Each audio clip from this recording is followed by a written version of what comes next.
Saudações extensivas a todos, sejam bem-vindos ao nosso canal Cozinha Científica e também bem-vindo ao nosso programa Conversas Sociológicas na sua tela.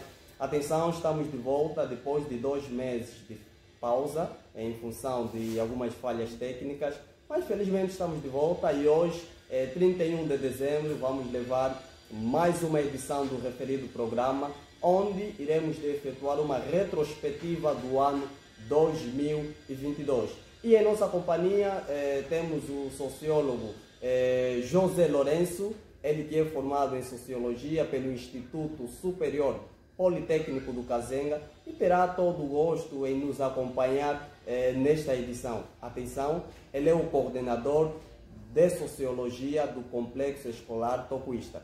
Então, é um convidado que está dentro da matéria, é um sociólogo, é um acadêmico e, acima de tudo, também é um jovem. Por isso, José Lourenço, seja bem-vindo ao nosso programa. Muito obrigado, muito obrigado. É um prazer fazer parte desta cozinha científica.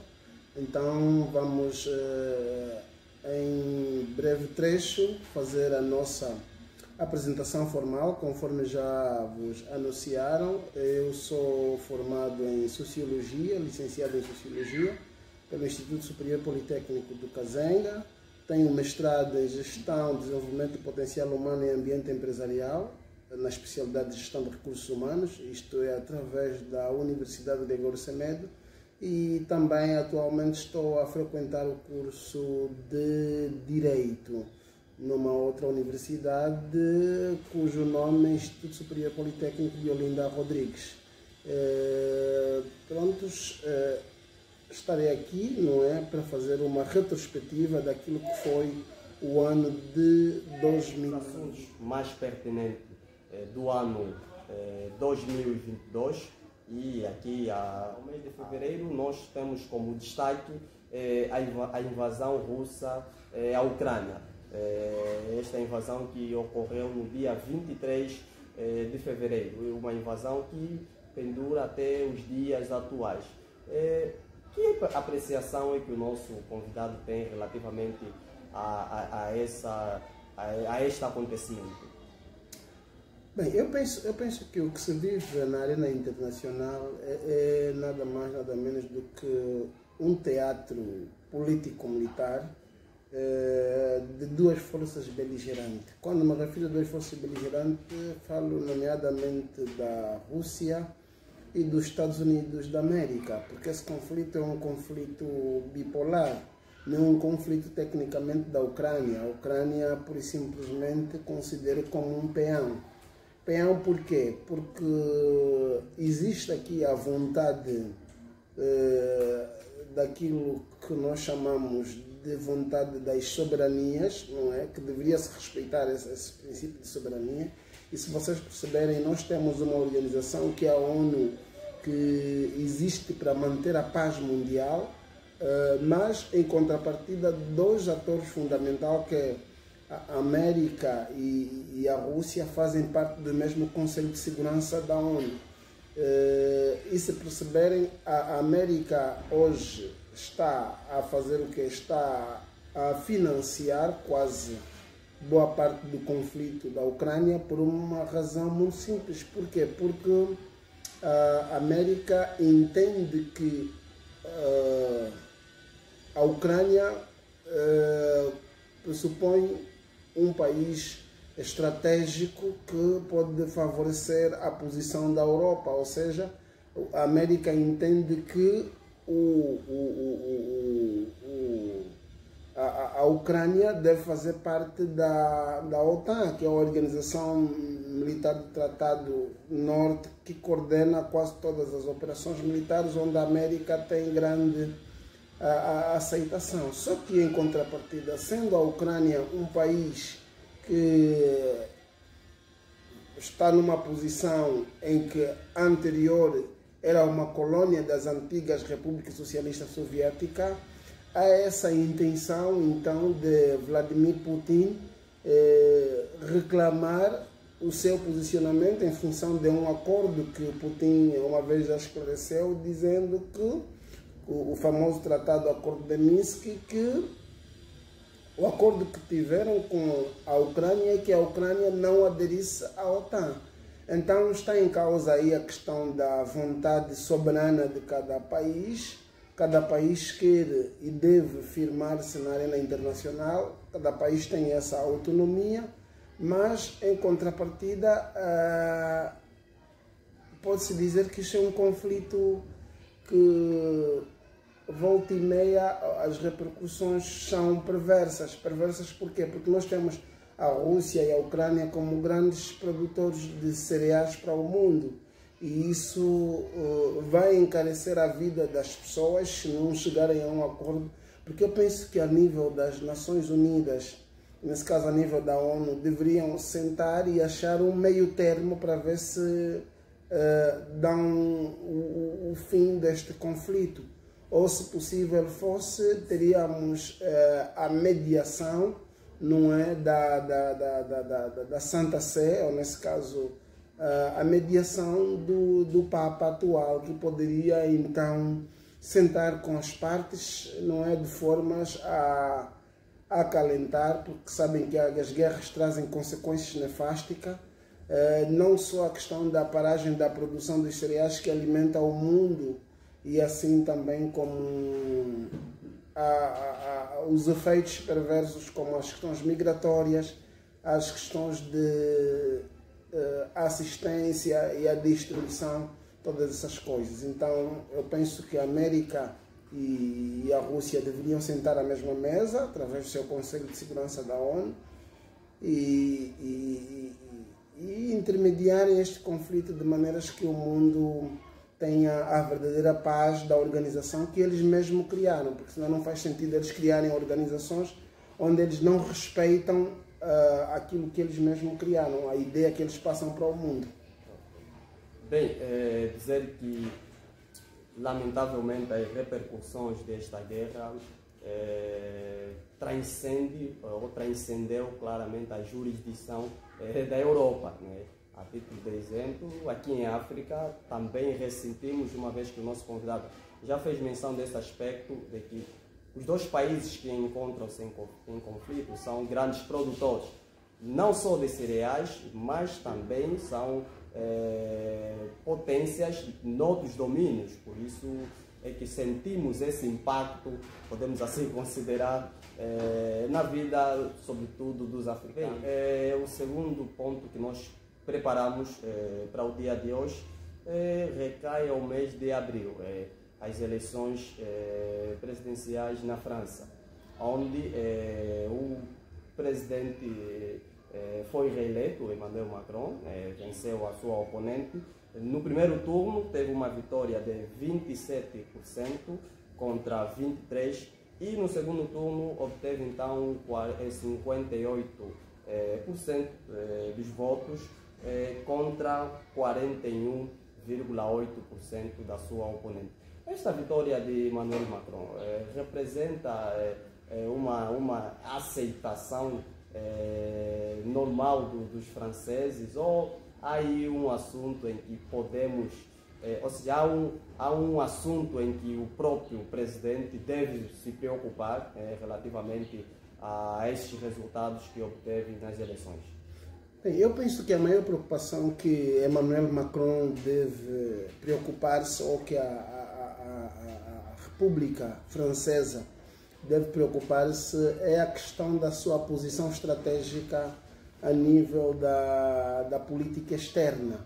Por quê? Porque, como vocês sabem, a política externa francesa tem fragilizado a cada dia que passa, porque a França está a perder os seus aliados ou as suas anteriores colônias, nesse caso a francofonia. Nós temos alguns países da África que eram grandes potências, ou seja, que são grandes potências internamente na África, e esses países tinham grande ligação com o colonizador, neste caso com os franceses, aqui, por não saberem negociar, não é, algumas questões. Então alguns países francófonos estão a perder a ligação com as suas potências, ou seja, estão a perder a ligação com as suas zonas onde eles tinham algum tratado. Então eu penso que, do ponto de vista da política externa da França, a França vai perdendo algum espaço, vai perdendo alguma hegemonia, alguma credibilidade do ponto de vista externo. Do ponto de vista interno, Emmanuel Macron continua com uma política nos últimos tempos mais ou menos aceitável.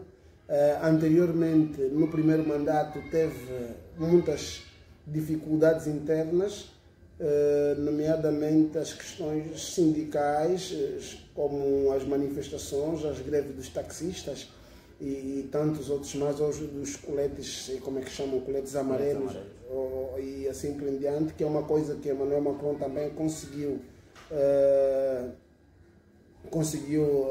conter. O ponto mais alto foi então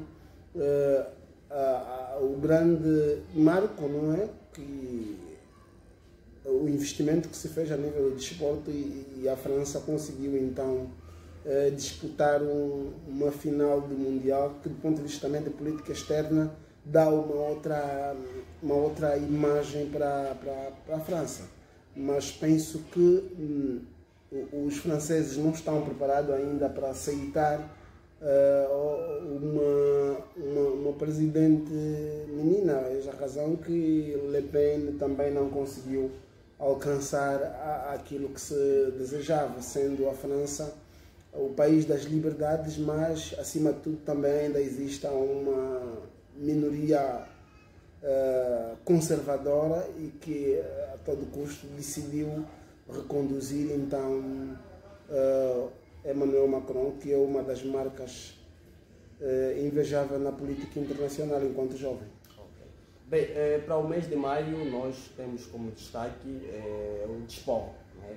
Desporto porque 28 de maio o clube espanhol Real Madrid sagrou-se campeão europeu e antes disso, 19 de maio, o Petro de Luanda, o clube angolano, sagrou-se campeão de girabola depois de ter enfrentado um jejum de 12 anos sem vencer essa competição, e venceu o seu 16º campeonato, e mais, não obstante de vencer esse campeonato, também teve uma boa prestação nas competições internacionais. Aqui, com maior destaque, a Liga dos Campeões Africanos, onde conseguiu atingir as meias finais. Foi eliminado pelo Wydad de Casablanca do Marrocos. Então, como é que o nosso convidado analisa esta situação relativamente ao destaque do mês de maio no campo do desporto? Bem, no campo do desporto, primeiro parabenizar o Petro de Luanda, porque felizmente sou do Petro de Luanda. Já somos dois, atenção. Sou do Petro de Luanda, parabenizar o Petro de Luanda pelos feitos. Eram 12 anos sem ganhar nenhum título e isso não é bom para as equipas. Quanto à realidade espanhola, já se sabe que a Espanha é um dos grandes celeiros, não é, de futebolistas que animam a praça internacional. Então não se esperava o contrário, o bom futebol que a Espanha tem nos proporcionado. Mas preocupa-nos mesmo o futebol doméstico, nesse caso que é o angolano. Se o Petro ganhou, significa dizer que fez investimento para tal, e é necessário que os investimentos prossigam em quase todos os domínios dos desportos de várias modalidades. Agora, o que entristeceu-me é a situação que está a passar o nosso rival, o 1º de agosto, não é? Que, infelizmente, apesar dos investimentos que se fez na academia, de construir a academia e equiparem, infelizmente os resultados não são satisfatórios. Demonstra claramente que o problema muitas vezes não está nos investimentos, mas sim está na capacidade das pessoas que vão dirigir, que é para poder trazer os resultados. Então eu penso que nas próximas ocasiões, neste caso a equipa adversária, que é o místico de agosto, né, o 1º de agosto, revê bem a sua direção do ponto de vista estratégico para conseguir então dar volta ao resultado. E salientar também que quem anda muito desaparecido quase é o Inter, neste caso, e o ASA, que são as equipas também antiga, tradicional, que alguma vez davam-nos algumas vitórias.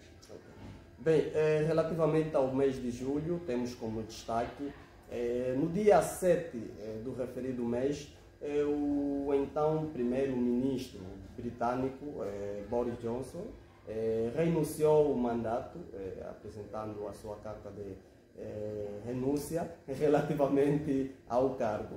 E que apreciação é que o nosso convidado faz, sobretudo do ponto de vista da política interna do Reino Unido? Bem, eu acredito que esta situação será cíclica e nós vamos assistir uma Inglaterra que terá quase esses problemas todos, não é? Referenciar aqui que uma das coisas também marcantes que ocorreu na Inglaterra foi a morte da rainha, né? A rainha inglesa foi-se e em contrapartida há substituição no reinado, e como vocês sabem, a Inglaterra tem uma particularidade muito interessante. Ela é uma democracia meio que mais evoluída em relação às outras democracias, apesar de ser um país onde a monarquia ainda faz algum sentido. E os primeiros ministros têm a posição quase de um presidente da República em função do sistema de governo que tem. Então vai continuar por razões muito simples, porque a Inglaterra, ela notou, eu considero a Inglaterra como o país mais visionário do mundo, o país mais intelectual do mundo, porque a Inglaterra ela tem um sistema de previsão dos acontecimentos que vão surgir ao longo da vida. A Inglaterra percebia-se anterior do conflito da Rússia e sabia que Putin poderia eventualmente atacar a Ucrânia e aquilo poderia despoletar num conflito em que o sistema migratório poderia entrar em colapso, assim também como a questão da cadeia alimentar, e eles por si só tomaram a decisão, no meu entender, de se retirar da zona europeia, que é o Brexit. Retiraram-se da zona euro e, portanto, para conseguirem sobreviver enquanto nação, precisarão a todo custo ter alguém que tenha uma capacidade dura, à semelhança de uma liderança idêntica de Alex Tsipras e tantos outros jovens duros ou poderosos que vão conseguir gerir a coisa pública e prestar bons resultados à monarquia. E Boris Johnson, como não conseguia, porque independentemente de se desfazer da zona euro, a Inglaterra tem outros compromissos enquanto nação poderosa, e também foi fustigado a declarar em que posição estaria do lado dos americanos ou estaria do lado dos russos. Então, nós temos a Inglaterra como um exemplo de governação mundial. Quando as pessoas entendem ou não apresentam os bons resultados, antes que chegue, por exemplo, a destituição, as pessoas por si só, eles colocam o cargo à disposição, ou seja, resignam logo e colocam o cargo à disposição. Boris Johnson não conseguiu dar conta do resultado, não é? Daquilo que eram as pressões internas, quando faltava comida à mesa dos ingleses, a questão pandêmica, a forma como geriram a pandemia e tantas outras coisas mais que foram difíceis para Boris Johnson. Então, a Inglaterra tem isto como cultura positiva de sempre que alguém não pode continuar, então abre espaço para outro, e nessa altura está uma outra liderança. E para encerrarmos o mês de julho, queremos também aqui destacar aquilo que a título introdutório o nosso convidado já o fez, mas queremos aqui destacar porque é um dos assuntos da arena, sobretudo nacional, a morte do ex-presidente da República de Angola, o engenheiro José Eduardo dos Santos. Ele que morreu no dia 8 de julho, morreu com 79 anos de idade, e queremos mais subsídio por parte do nosso convidado relativamente a esta morte, sobretudo o impacto da morte do ex-presidente no âmbito da política interna, tanto partidária como a política, digamos assim, as políticas públicas, eu acho que políticas gerais do nosso país. Bem, primeiro eu gostava de fazer aqui a referência de que José Eduardo dos Santos é uma marca internacional. Uma marca internacional por quê? Porque eu considero como o maior político da África Austral na idade contemporânea, em função de que conseguiu copiar a visão de Agostinho Neto após a sucessão, em que dizia que na Namíbia, no Zimbábue, na África do Sul estava a continuidade da nossa luta. Conseguiu, neste caso, engolir o pensamento de António Agostinho Neto naquilo que era a liberdade da África Austral. Por essa razão é que nós hoje temos no nosso calendário um dia da África Austral. Porque pelo seu poder, não é, a sua capacidade de liderança do ponto de vista diplomático. Então a história registrou, não é, como um dos maiores políticos da África Austral. Mas em contrapartida fica também registrado que José Eduardo dos Santos era um bom político, mas um péssimo gestor. Péssimo gestor por quê? Porque quase metade dos problemas que hoje a sociedade enfrenta é fruto também do pouco investimento que o mesmo fez para a continuidade das gerações, em particular em Angola.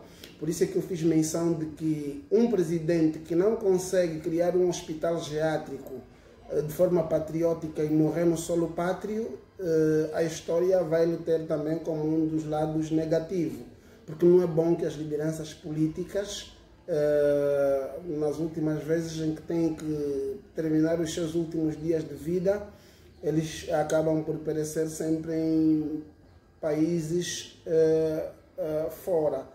Por quê? Porque, sobretudo na zona europeia. Sobretudo na zona europeia, porque isso tem custos, as consultas têm custos. Se nós não tivermos um forte investimento na saúde, quando me refiro a investimento na saúde, refiro-me em relação não apenas à construção de hospitais, a equipamentos, mas sim também na formação desses homens que vão trabalhar para estas unidades hospitalares, não é? Nós estamos a formar pouco a componente humana, a valorização da componente humana, e investimos muito em betão, em infraestruturas. Mostramos sempre a nossa grandeza, temos estruturas grandes, mas cujos serviços são debilitados. A semelhança que vocês viram a violação da dignidade da pessoa humana quando nós assistimos pessoas, à semelhança do jovem que apareceu no Hospital Geral, a lamentar pelo passamento físico da sua mãe nas redes sociais. É de ver lamentável essa postura, tudo porque investe em saúde, mas só em construções, mas a componente humana, a questão da humanização, o atendimento e a qualidade que se pretende nos hospitais, a assistência médica e medicamentosa não é das melhores. Então, José Eduardo dos Santos será fortemente lembrado como alguém que nunca vergou-se quase a outras potências enquanto líder político, não é? Era um bom político porque conseguia controlar ou gerir o seu grupo ou o partido MPLA, e que felizmente algumas coisas vão bem e outras coisas não vão tão bem assim. Bem, encerramos assim o mês de julho e queremos aqui destacar o principal acontecimento do mês de agosto, no âmbito, sobretudo, nacional. E falando do mês de agosto de 2022, é justamente falar das quintas eleições gerais de Angola. E conhecemos e acompanhamos a dinâmica destas eleições, desde a fase das pré-campanhas, as fases das campanhas eleitorais, a todas as etapas relativamente às quintas eleições gerais que o país acompanhou foram vividas e sentidas por milhares de angolanos. Desta vez, pela primeira vez, também os angolanos residentes no exterior tiveram a oportunidade de participar desse pleito eleitoral. Relativamente a esse pleito, José Lourenço, que subsídio ou análise tem quanto à questão das quintas eleições gerais do nosso país? Bem, quintas eleições gerais do nosso país, nesse caso o penta para o partido que governa, que é o MPLA, sempre com a ideia de que é pelo povo, mas chamar aqui a razão a alguns aspectos futurísticos que podem advir no futuro. É necessário que as pessoas compreendam, falo isso para os partidos políticos, nomeadamente o MPLA e a UNITA. É necessário que o MPLA e a UNITA compreendam que em Angola deve existir a sociedade civil, porque o que é que acontece volta e meia? Os dois partidos, cujo eu mencionei, não é? Do ponto de vista sociológico, tendem, na maior parte das vezes, cooptarem as pessoas da sociedade civil e criando sempre assim uma posição beligerante entre dois partidos. E as discussões ligadas ao partido nos remete a não discutir vários aspectos fundamentais da vida nacional ou da vida política. Estamos a criar uma sociedade que no futuro quem elogia o governo é chamado de bajulador e quem critica o governo é chamado de opositor. E isso não é bom, por quê? Porque não podemos ter apenas duas ideias, a ideia do sim e a ideia do não. Por quê? Porque não que o que eu esteja a dizer seja a verdade, né? Que a ideia que se tem é só que tem um grupo que diz sim, tem um grupo que diz não. Porque há aqueles que têm a vontade, algumas vezes, de fazer parte da vida política nacional, mas que por força da lei, porque temos um quadro legal que dificulta as formas de fazer política. Por quê? Porque as pessoas são eleitas através de uma lista de partidos políticos e essa lista muitas vezes não vai remeter à vontade popular. Porque quem vive às vezes as situações periclitantes nos bairros, nas comunas, nas aldeias, é nada mais, nada menos do que o povo. Então a vontade popular algumas vezes fica submissa em função da visão das listas. E eu penso que a implementação das autarquias poderá trazer alguma novidade, não é? Porque precisamos partir para as autarquias de maneira a não adiarmos o país. Por quê? Porque há situações que se resolvem a nível das comunidades e essa liberdade é fundamental. Vitória para o MPLA, mas o MPLA enquanto estrutura política, enquanto partido, conforme defendia o presidente emérito José Eduardo dos Santos, tem bons projetos, bons programas, mas quando chega na hora da materialização peca ou falha. E falha por quê?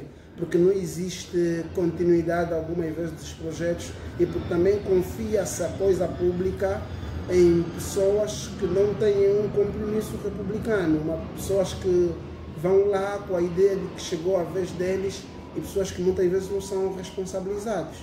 E eu espero que com esta vitória, nesses 5 anos do presidente João Lourenço, que é o segundo mandato, algumas coisas na realidade mudam, que os jovens tenham mais dignidade, mas que efetivamente haja mais liberdade, não é? Porque está em causa a liberdade das pessoas, a liberdade, nesse caso, de manifestação, a liberdade de informação e comunicação, que haja mais transparência e que atende-se mais ou dá-se mais valor ao capital humano e não apenas investir em estruturas, porque foram 5 anos sem estradas, as estradas não estavam resolvidas, e eu devo recordar-vos que o aspecto fundamental, marcante na forma de atuação da presidência do presidente João Lourenço,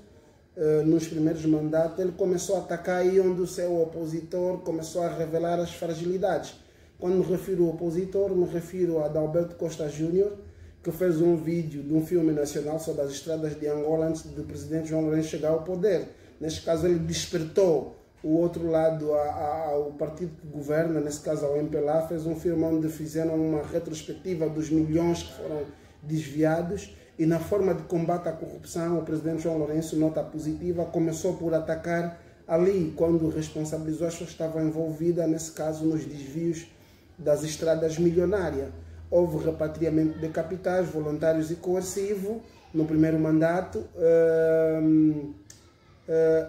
então, mas depois o dinheiro que se repatriou, o dinheiro que se conseguiu em torno de todas as operações, quase que a sociedade não vive dos efeitos dessa política que foi o combate à corrupção. Então esses dinheiros poderiam voltar a resolver os problemas das estradas, porque se nós resolvermos o problema das estradas, vamos ter alimentos, não é? Porque muito alimento se estraga porque nós não temos vias para transportar, e nesse caso desblindar, espero que nesse segundo mandato desblindar, ou seja, revogar o decreto que proibia a importação de carros da Europa, porque é um negócio que também continua a ser um monopólio daqueles que têm condições para trazerem carros aqui que vendem a preços exorbitantes, quando nós temos caminhões ou outros carros que ainda podem trazer mercadoria. Então os desafios são enormes para o segundo mandato.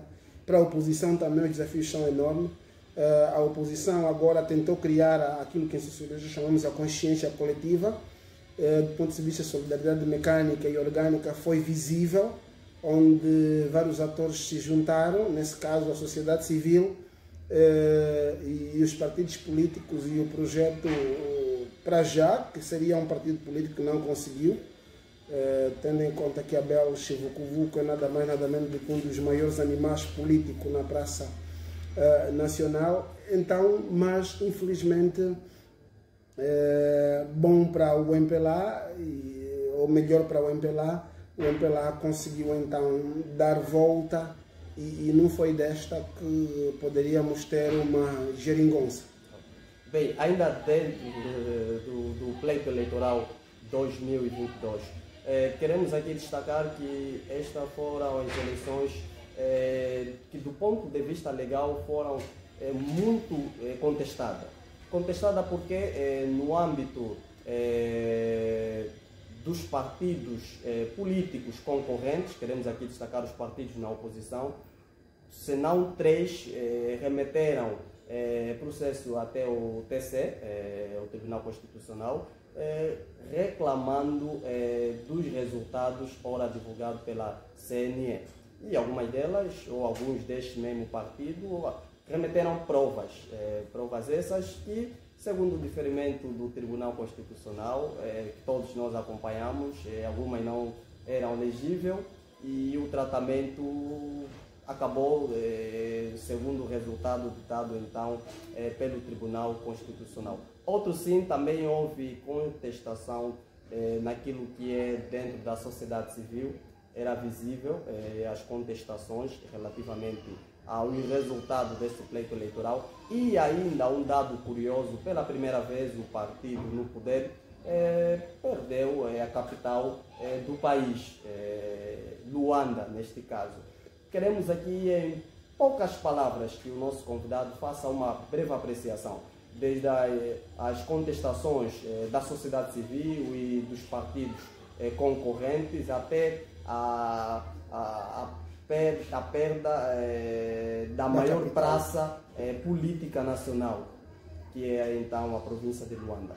Bem, basta conseguir perceber uma coisa que é muito séria. Então, diziam os grandes políticos angolanos, não é? Sem fazer referência ao nome, as eleições são justas para quem ganha e quem perde vai sempre apontar o mote da fraude como os indicadores. Daí que os partidos políticos remeteram recursos, não é, junto das instâncias superiores, nesse caso que é o Tribunal Constitucional, e o Tribunal Constitucional, nas vestes de Tribunal Eleitoral, reconheceu a vitória do MPLA, e eu devo me recordar que os outros não reclamavam vitória, o adversário não reclamava vitória, o adversário do MPLA não reclamava vitória, o adversário do MPLA reclamava votos e não vitória. Se formos na lógica pensar que houve uma vitória a parte da oposição, então não estaríamos a ser justos conosco mesmo. Porque vocês sabem que, a título de exemplo, do ponto de vista sociológico, o MPLA é um partido com uma capacidade, não diria de mobilização, mas uma capacidade de persuasão do eleitorado nas zonas periféricas ou nas zonas longínquas de Angola. Nomeadamente a províncias onde eventualmente ele domina aquela praça. A me referir, por exemplo, à província de Malange e as outras províncias que também sofreram muito com a questão da guerra, onde ideologicamente eles conseguiam viver no tempo da guerra dois sistemas de governação periódica, onde às vezes o MPLA administrava e a UNITA também administrava. Então, há algumas pessoas que ainda sofreram muito com a guerra, então não viam na UNITA como o partido que deveria assumir os destinos, porque há esses sentimentos ainda e de gerações a gerações. Quanto ao caso de Luanda, é mais do que visível que Luanda fez quase tudo politicamente. E tanto mais até que Luanda foram buscar um dos maiores jogadores da praça política, que é o camarada Bento Bento, que é um dos maiores políticos, não é, da nossa praça interna, onde a quase todo o terreno conseguiu mobilizar várias pessoas em torno daquilo que eram os ideais da bandeira e da liderança política que o MPLA desejava almejar resultados positivos, mas não conseguiu por várias razões. Porquê? Porque Luanda, é preciso se perceber que a densidade populacional cresceu e boa parte das pessoas que votaram essa vez não são da década de 80 nem de 90, mas é a década de 2000, que é uma geração já do pós-guerra, que não conhece muito os efeitos da guerra. Então o discurso de guerra, o discurso de ódio, o discurso que alimentou quase toda a campanha de ataques pessoais e não só, para as gerações mais novas, isso quase que não cola. E as gerações mais novas são as gerações do futuro. O que na realidade o MPLA precisa fazer no futuro para não voltar a acontecer ou não perder o poder? É apostar seriamente na juventude, porque boa parte dessas pessoas que foram votar no mês de agosto são pessoas que estão desempregadas, outros não tiveram oportunidade de entrar numa escola média. A nível de, por exemplo, de formação para técnicos de saúde, nós temos poucas escolas para formação técnica de saúde e muita gente ambiciona ser enfermeiro, médicos, o acesso às universidades e tudo mais. Então, precisa dar emprego às pessoas, e esse emprego só será possível se eventualmente resolverem o problema das estradas e apostarem seriamente na agricultura, porque a agricultura cria várias cadeias de serviço e assim por em diante, porque de outras maneiras não tinha como vencer, porque Luanda é a capital dos intelectuais, Luanda é a capital econômica, Luanda é a capital política e do ponto de vista econômico e social a juventude está a passar por muitos problemas que espera soluções de políticas públicas credíveis. Bem, já para encerrarmos esse capítulo das eleições, será que a partidarização das instituições públicas pôs em causa o desfecho das eleições gerais relativamente ao posicionamento do Tribunal Constitucional, na véspera do Tribunal Eleitoral e da Comissão Nacional Eleitoral? Bem, é aquilo que eu disse, se nós não termos, se os partidos políticos não deixarem de, como é que se diz, cooptar ou andar atrás das feiras da sociedade civil, nós vamos ter um país doente, um país de ódio, um país de vinganças, um país meramente estranho, porque o grande problema são os partidos políticos, nesse caso o MPLA e a UNITA, que na maior parte das vezes o que eles fazem? Eles fazem cooptação, estão a todo custo querer usurpar o espaço da sociedade civil. A sociedade civil é a única via pela qual pode-se democratizar o país ou fazermos aquilo que nós chamamos de despartidarização do Estado. Porque o Estado continua partidarizado. E não é o MPLA que partidarizou o Estado. É o MPLA, a UNITA e os outros partidos que partidarizaram o Estado. Por razões muito simples. Porque a Assembleia é feita por partidos políticos. A UNITA, de forma estratégica, olhou para a sociedade civil e cooptou algumas coisas da sociedade civil passarem para a esfera política. Quando as pessoas entram para os partidos políticos, o discurso deles é orientado, o discurso deles é posicionado. Muitas vezes, quando é para defender uma causa, ele vai dizer sempre sim e nunca vai dizer não, mesmo sabendo que aquilo esteja errado. Então, quem partidariza o Estado são os próprios partidos políticos. Olha para o modelo da CNE, para o modelo da CNE, é partidarizada, onde tem comissários políticos eleitorais de partidos políticos. Quantos membros da sociedade civil? Não sei quantos tem. Olha para o Conselho Nacional da Juventude, é partidarizado, composto por quê? Por várias associações que são apartidárias, mas dentro do próprio Conselho Nacional da Juventude também está a questão partidarizada. Daí que você vê, por exemplo, um CNJ que consegue, na hora de distribuição de residências, agradar partidos políticos na oposição e partido político que governa. Então, precisamos, se for para dar credibilidade às instituições, é deixar com que a sociedade civil ela exista, que se respeite a posição daqueles que não pertencem a partido A, B ou C. Agora, quando pessoas da sociedade civil que não estão interessados em fazer vida política ativa são levados à esfera política, então nós vamos passar a lamentar sempre de mesmas situações, vamos lamentar sempre de um comportamento do Tribunal Constitucional, vamos lamentar sempre de um comportamento da CNE, vamos lamentar sempre de um comportamento de MPLA ou da Casa C ou de qualquer outra organização. E até porque as leis têm sido muito duras, as leis acabam por extinguir até partidos políticos, ou seja, a lei vai extinguir partidos políticos que não conseguem resultados que se pretendem em tempos eleitorais. Então é a própria lei também que às vezes dificulta a sobrevivência de partidos políticos. É a própria lei que algumas vezes também vai dificultando a despartidarização como tal. Bem, para o mês de setembro temos como destaque a morte da Rainha Elizabeth II, a Rainha do Reino Unido, que morreu ao 8 de setembro, e posteriormente então a tomada de posse do novo rei, nesse caso o rei Carlos III. Ele foi no dia 10 do mesmo mês, setembro, foi então consagrado como rei do Reino Unido.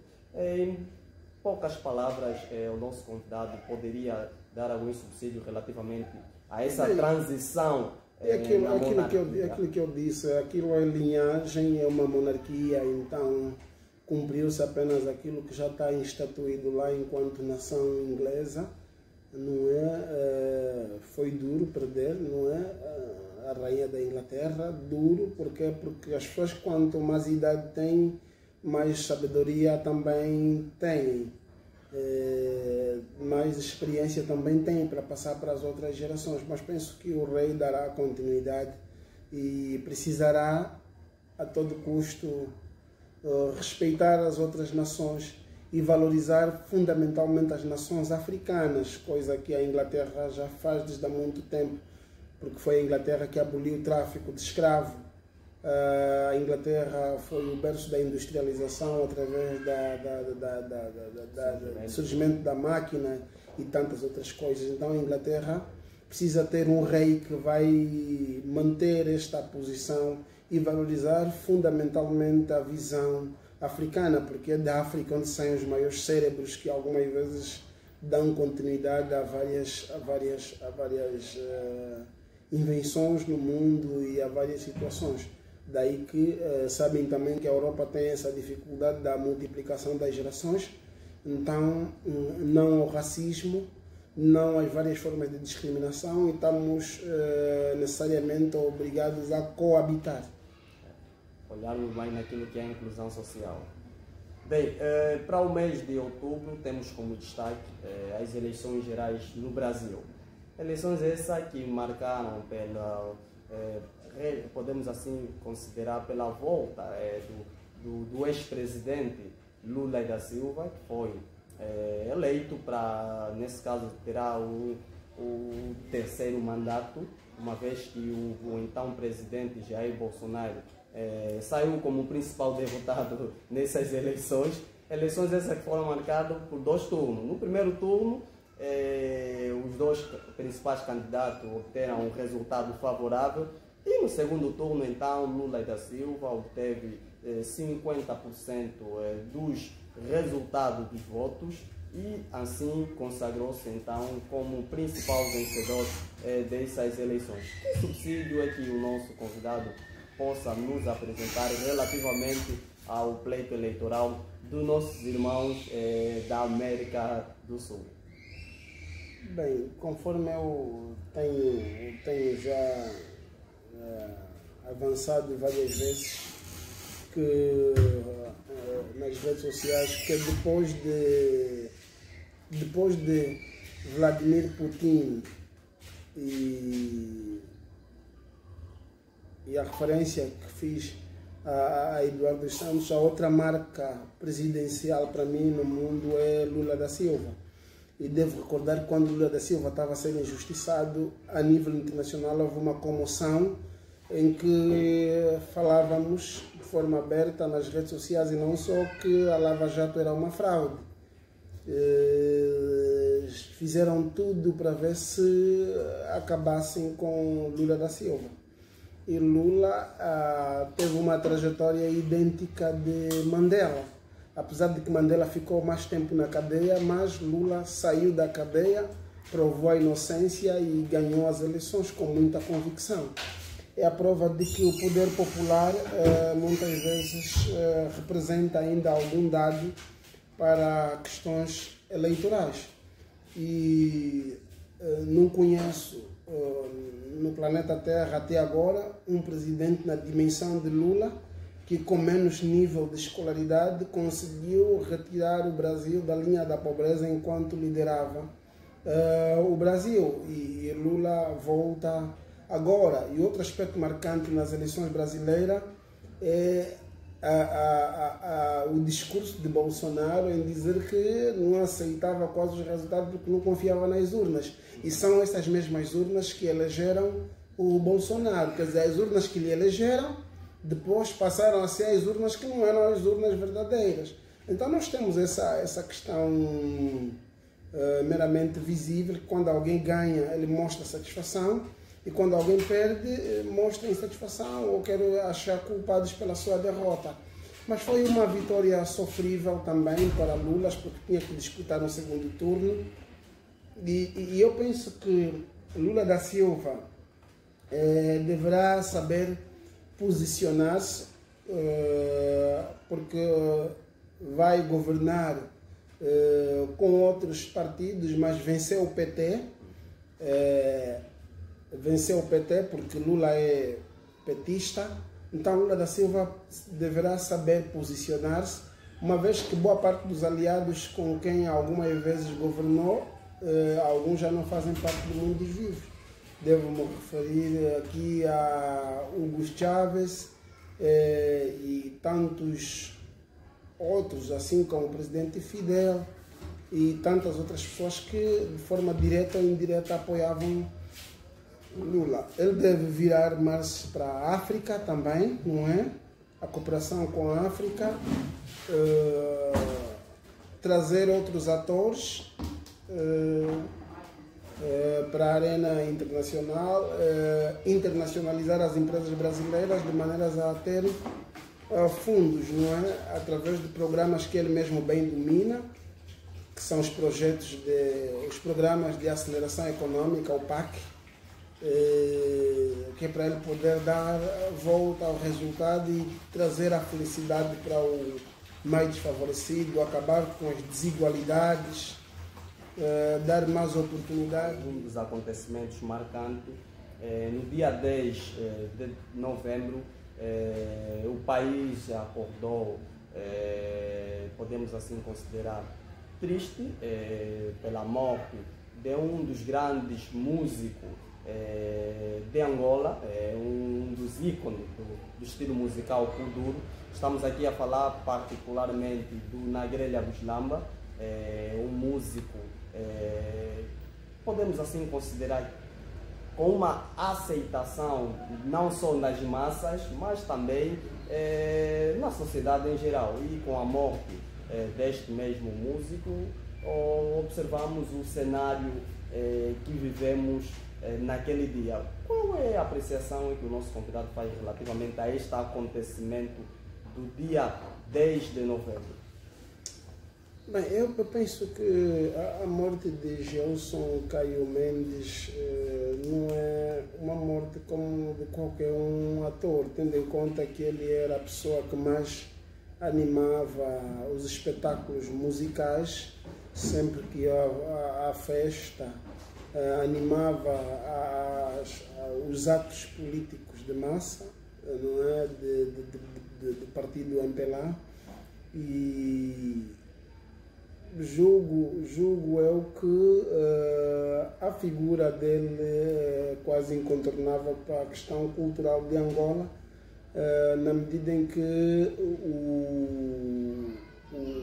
o músico tinha uma visão muito ampla sobre a vida na hora de fazer as suas intervenções, quer seja por discursos ou nos filmes que gravou de forma sublimar, passava algumas mensagens que alertava as pessoas a lutarem pelos seus direitos, a lutarem para conseguir aquilo que queriam, e ficou marcado como um exemplo de alguém da periferia que conseguiu aceitação dentro das elites, porque foi trabalhado também para chegar até ao lado das elites, porque é preciso que se nota isso, é necessário que a elite valoriza o gueto, valoriza o talento daqueles que levam o nome de Angola para além fronteiras.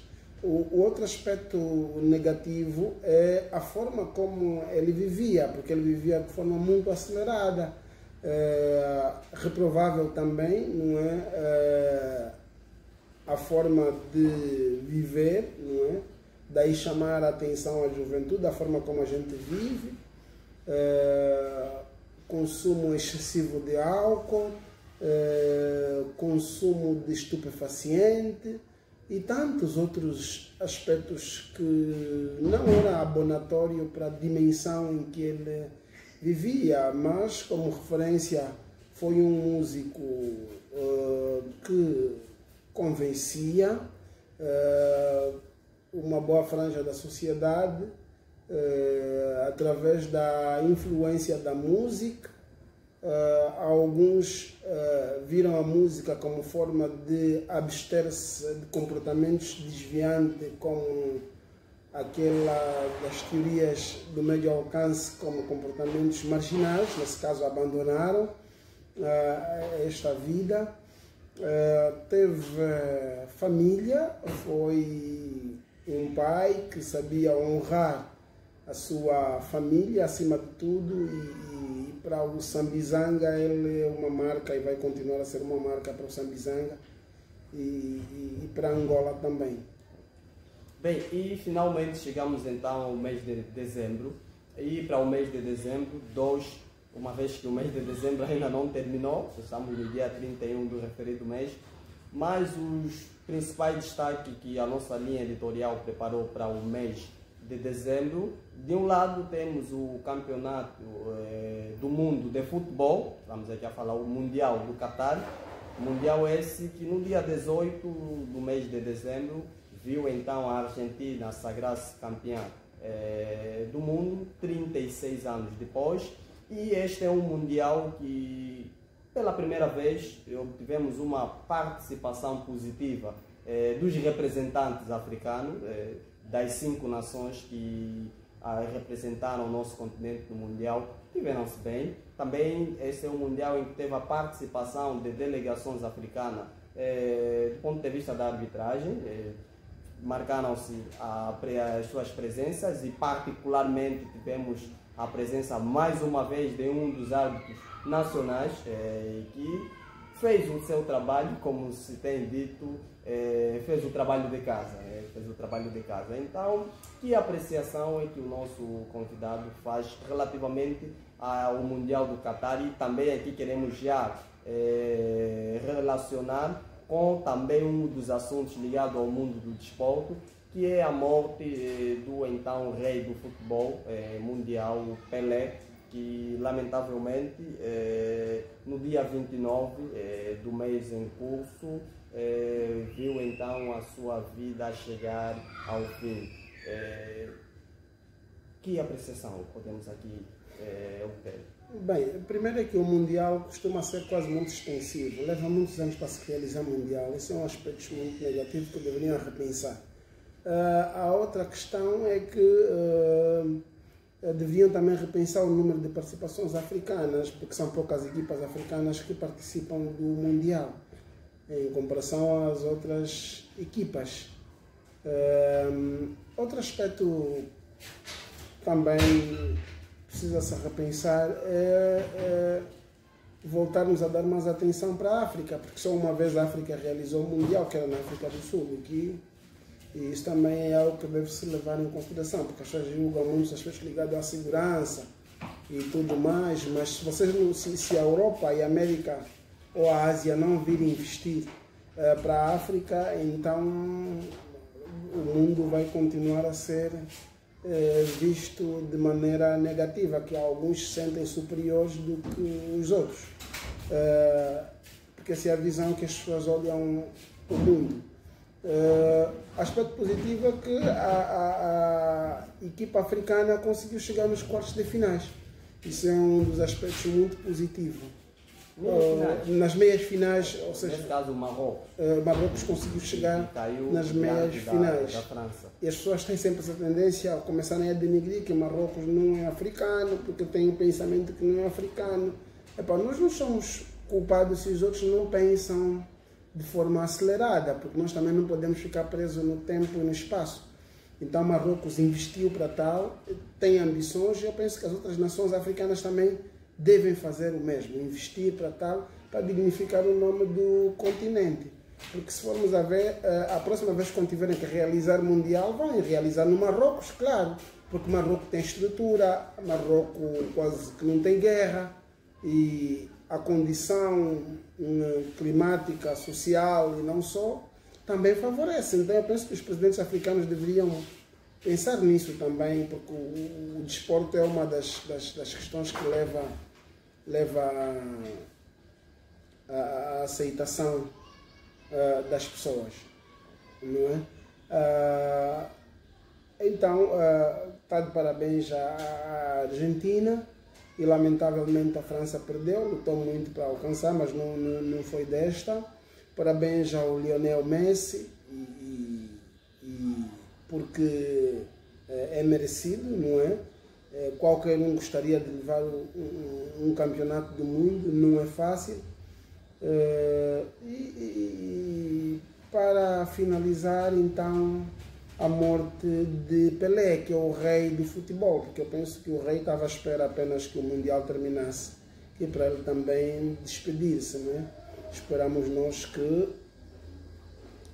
numa fase em que Lula vai tomar posse e terá a visita do presidente João Lourenço no Brasil, então nós esperamos também que João Lourenço... O programa de hoje, 31 de dezembro de 2022, queremos daqui destacar que este também foi um ano marcado por várias reivindicações por parte dos movimentos sindicais.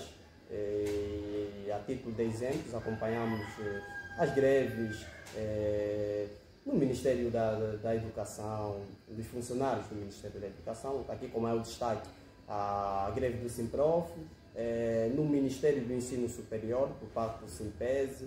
Observamos também as greves na saúde e nas demais áreas que compõem a nossa sociedade. E também podemos aqui destacar que foi um ano marcado por um elevado número de realização dos concursos públicos, né? Pois embora vem se reivindicando que foram concursos com números de vagas reduzidos, mas observou-se também um ano com estes dois, podemos assim considerar, dois elementos fundamentais. Já em gesto de conclusão, pode aqui torcer as considerações relativamente a estes dois acontecimentos e encerramos assim o nosso programa do dia de hoje. Bem, muito obrigado para os que estão nos a acompanhar em casa. Fazer referência de que o lado positivo é a realização de vários concursos públicos que vão dar oportunidade a emprego a várias pessoas, nesse caso fundamentalmente a nossa juventude. Essa é a preocupação da governação do presidente João Lourenço. Mas o que inquieta a sociedade em geral são a onda de manifestações engendrada por vários sindicatos. Isso demonstra claramente que há uma preocupação em dar emprego às pessoas, mas já a questão da valorização da componente humana daqueles que já trabalham. E essas reivindicações são justas porque já vêm ocorrendo desde os anos anteriores, ou seja, desde o princípio do ano, antes mesmo das eleições. Os vários sindicatos faziam greves, está aí o caso da saúde, o caso do ensino superior, o caso da educação, então, particularmente o caso da justiça. Então, várias instituições têm feito greve porque entendem que o custo de vida não corresponde muitas vezes com os salários que pagam atualmente. Quando me refiro também ao custo de vida, está-se a levar em consideração o valor que se cobra de imposto de rendimento de trabalho. São muito altos e nós entendemos que é através dos IRT que o governo vai sobreviver, ou através dos impostos.